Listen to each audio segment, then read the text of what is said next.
విజయవాడ ఇంద్రకీలాద్రిపైని శ్రీ దుర్గామల్లేశ్వర స్వామివారి దేవస్థానంలో వరుసగా జరుగుతున్న అపచారాలపై రాజకీయ దుమారం చెలరేగింది. ఎన్టీఆర్ జిల్లా వైఎస్ఆర్సీపీ అధికార ప్రతినిధి కామరాజ్ హరీష్ కుమార్ తీవ్రంగా స్పందిస్తూ అమ్మవారి ఆలయ పవిత్రతను కాపాడాల్సిన అధికారులు నిర్లక్ష్యంగా వ్యవహరిస్తున్నారని ఆరోపించారు. భవానీ బంధాలు, ప్రసాదాల నాణ్యత, శ్రీ చక్ర నవార్చనలో టెట్రాప్యాక్ పాలు వినియోగం వంటి అంశాలపై ఆలయ ఈవో వెంటనే స్పందించాలని డిమాండ్ చేశారు. కూటమి ప్రభుత్వం ఏర్పడ్డాక మరి విజయవాడలో పేరుగాంచినటువంటి రాష్ట్రంలోనే ప్రధాన దేవాలయాల్లో ఒక దేవాలయమైనటువంటి మరి శ్రీ దుర్గామల్లేశ్వర స్వామివారి దేవస్థానంలో వరుసగా మరి అపచారాలు జరుగుతూ ఉన్నాయి. మొన్న చూసాం, ఇరుముడిలో అమ్మవారికి సమర్పించేటువంటి బంధాల్లో, భవానీలు సమర్పించేటువంటి బంధాల్లో ఈవో గారు, అదేవిధంగా పాలక మండలి చైర్మన్ గారు చేతులు పెట్టి దాంట్లో తీయడం చూసాం. మరి వెంటనే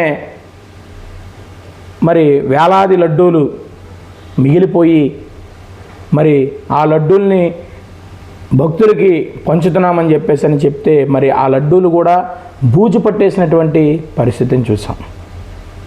మరి నిన్నటి రోజున ఎంతో పవిత్రంగా హిందువులు ఎంతో పవిత్రంగా చేసుకునేటువంటి శ్రీచక్ర నవార్చనకి వాడాల్సినటువంటి ఆవు పాలు టెట్రా ప్యాకెట్ తేవడం ఏంటని చెప్పేసి సూటిగా ప్రశ్నిస్తూ ఉన్నాం.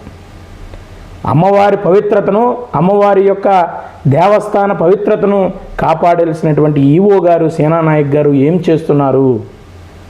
వైదిక కమిటీ ఏం చేస్తుంది? టెట్రా ప్యాకెట్ ఆవు పాలు తేవడం వల్ల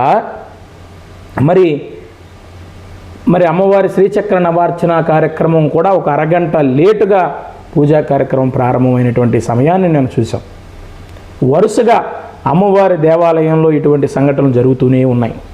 మరి ఈ రోజున చూసాం, మరి దేవాలయంలో ప్రసాదం కౌంటర్ వద్ద మరి ఎంత నిర్లక్ష్యమో మరి ఈవో గారు కానీ అధికారులు కానీ ఎంత నిర్లక్ష్యంగా వ్యవహరిస్తున్నారో దేవస్థానంలో దీన్ని బట్టి అర్థమవుతూ ఉంది. ప్రసాదం కౌంటర్ వద్ద షాక్ కొడుతుంది. ప్రసాదం కొనుక్కునే దగ్గరికి వెళ్తుంటే షాక్ కొడుతున్నటువంటి వైనాన్ని కూడా మనం చూస్తూ ఉన్నాం.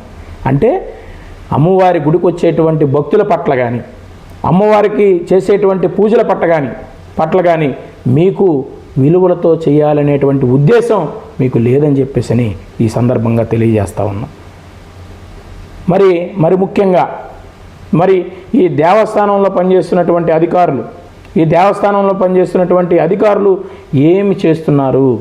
ఎందుకని నిన్న శ్రీచక్ర నవార్చనలో ఆవు పాలతో జరగాల్సినటువంటి అభిషేకంకు పాలు తేకుండా టెట్రా ప్యాకెట్ పాలు ఎందుకు తెచ్చారో దీని మీద ఆలయ ఈవో గారు వెంటనే స్పందించాలి.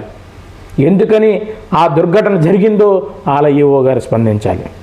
మరి మొన్న చూసాం, అమ్మవారికి నివేదన సమయంలో మరి కరెంటు బిల్లు కట్టలేదని మరి కొన్ని గంటల పాటు కరెంటుని నిలిపివేసినటువంటి